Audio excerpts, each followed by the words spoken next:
राम राम भाई सारा ने। हर हर महादेव। आशा करता हूँ ये सारे स्वस्थ होंगे। परमात्मा की कृपा सब पे बनी रहे लगातार। तो भाई आज एक महत्वपूर्ण और प्रश्न पर चर्चा करेंगे। प्रश्न यो है कि मृत्यु क्यों होती है और इससे हमें भय लगातार बना रहा है, क्यों बना रहा है। तो भाई इस प्रश्न का उत्तर हम देने का आज मैं प्रयत्न करूँगा। तो भाई इस चीज़ ना मैं शुरू से कहता रहा हूँ, अगर आप शुरू से मेरे साथ जुड़ रहे होगे कि जिस जीव का जन्म हुआ है उसकी एक दिन निश्चित है मृत्यु। वो चाहे कितना बड़ा परमहंस हुआ, कितना बड़ा सिद्ध हुआ, और चाहे हमारे जैसे सामान्य जीव हुआ। इस ये जीवात्मा की यात्राएं हैं। आप शुरू से बताया था कि इस मृत्यु लोक इसके क्यों कहते हैं, पृथ्वी को मृत्यु लोक इसलिए कहते हैं कि यहाँ सब कुछ नश्वर है, क्षणिक है और नाशवान है। जो बनया है वो निश्चित एक दिन नष्ट हो जाएगा।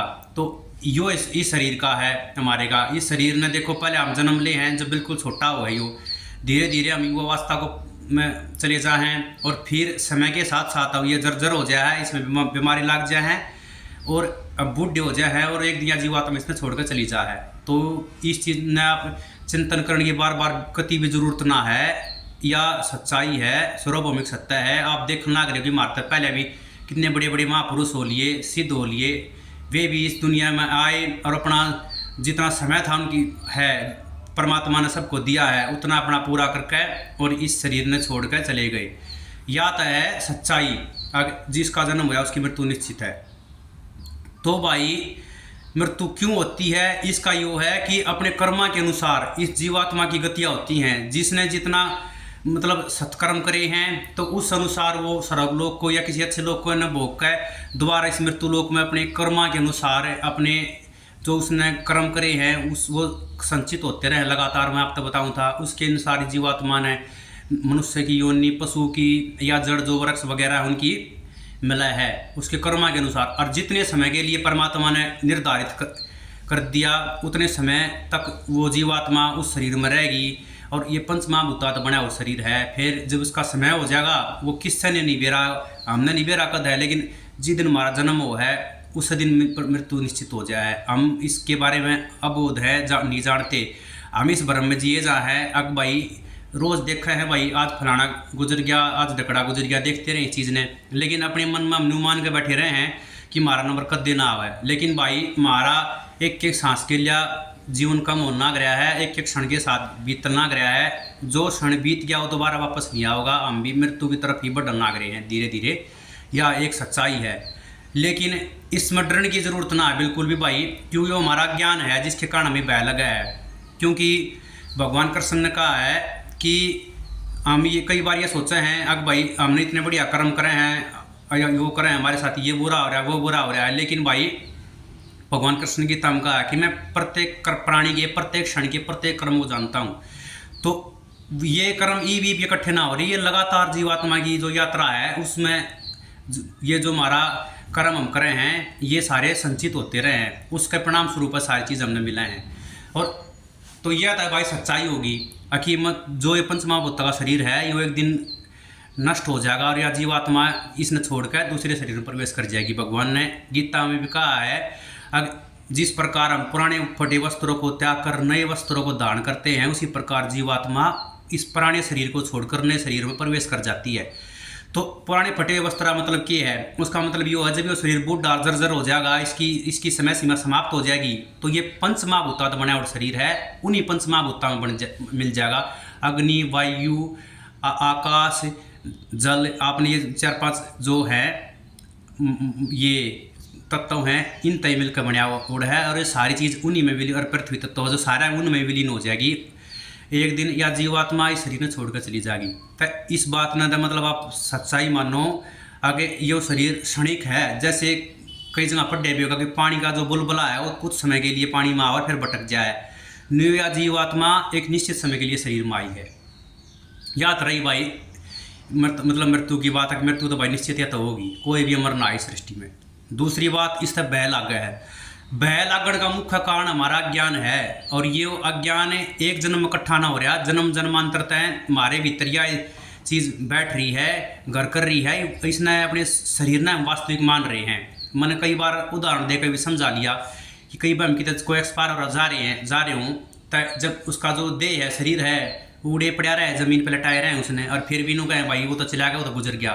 तो अगर वो शरीर सच्चाई हो तो उसने देखो ना, शरीर तो यो पड़ा भाई, फिर चला के गया, यो तो यो पड़ा, अगर शरीर में सच्चाई मानो तो। लेकिन उसके अंदर जो जीवात्मा थी ना, जो वास्तविक स्वरूप था उसका, वो चला गया।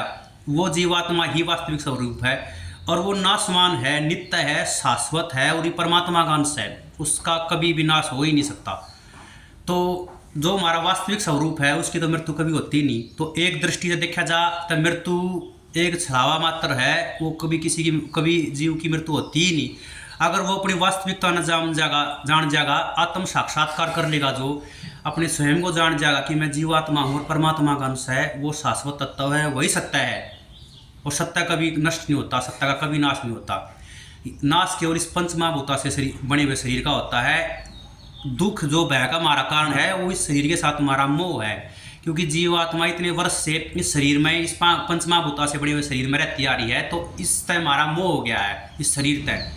तो भगवान की तरफ जाने का जो रास्ता है वो मैंने बताया है कि ना केवल अपने परायकारी संसार का, माया का मोह त्यागना है, बल्कि स्वयं का देह अभिमान का भी त्याग करना है। देह अभिमान का त्याग क्यों कर सके है आदमी, या क्यों जीव कर सके है? देह अभिमान का त्याग वो जीव या वो आदमी कर सके है जो स्वयं प्रयत्न के द्वारा स्वयं के जो वास्तविक स्वरूप है, जीवात्मा जो हमारा असली रूप है, उसने जान जाएगा, उसका प्रत्यक्ष दर्शन कर लेगा कि हमारा वास्तविक स्वरूप की है, जीवात्मा है।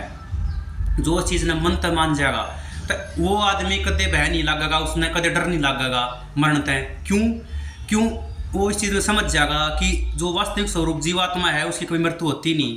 भगवान श्री कृष्ण ने गीता में कहा है, वो आप कि आत्मा अजर अमर चैस्ती का, आत्मा अजर और अमर है, और ये कभी भी इसका ना तो जन्म होता है और न या कभी मरती है, केवल एक शरीर को छोड़कर दूसरे शरीर में कर्मा की गति के अनुसार प्रवेश करती है। जो हमारे मन में अंतकरण में सारा दिन चल रहा है ना, तो मौत के समय जो हमारे अंतकरण में, जो हमारी सोच में, जो हमारे मन मर में होगा, उससे अनुसार हमने अगला शरीर मिल लगा। और मौत का एक क्षण काटना बेरा। तो भय से बचने का सबसे आसान तरीका क्या है? सबसे आसान तरीका यो है कि लगातार भगवान का, उस परमात्मा का, उस सच्चिदानंद का, जो जिसके साथ इस जीवात्मा का वास्तविक संबंध है, जो जीवात्मा उसी का अंश है, उसका स्मरण चिंतन लगातार करते रहें। ये ना देखें भाई मैं तो और आगे ही करूँगा या बुढ़ापे में करूँगा या मैंने टाइम को ना। आत्माएं आते हैं और जो हमारी इंद्रिय दे रखी हैं उन तक अपना कर्म करे जाओ, और भगवान का चिंतन आने अंत करना है। जैसे जो एक दीपक ने जला के धर दिया करें, वो उसमें जहाँ हवा ना आती जाती हो, वो लगातार ना उसकी लो जलती रहे, नू लो जला कर रखो परमात्मा के नाम की भीतर। तो क्यों मौत के समय का तो बेरा नहीं, तो किससे भी क्षण मृत्यु आ जाओ, परमात्मा में ध्यान है तो परमात्मा को ही प्राप्त होगा जीव। ये कौन है भाई? भगवत प्राप्तिकरण में कोई टाइम निर्धारित कौन है? वो भगवत प्राप्ति एक क्षण में भी हो सका है, वो भगवत प्राप्ति जन्म जन्मांतरता भटकती रहेगी जीवात्मा, जब भी ना हो सकती। तो इसका आप जो भय का मुख्य कारण है वो आप समझ गए होंगे। भय का मुख्य कारण है, ये मैं एक बार जाते समय निष्कर्ष फिर बता देता हूँ। जो मृत्यु भय का मुख्य कारण है वो हमारा इस पंच महाभूतों से शरीर है जो बना हुआ है, इसमें हमारा मोह है, इसमें हमारी ममता है, वो है। लेकिन जिस दिन हम इस देह अभिमान में छोड़ देंगे, इस चीज़ में जान समझ जाएंगे, अपने मन तक मान लेंगे कि ये तय पंचमहाभूता से बने आर्यन में मिल जाएगा, जो जीवात्मा है ना वो हमारी वास्तविकता है, उसका संबंध केवल परमात्मा के साथ है।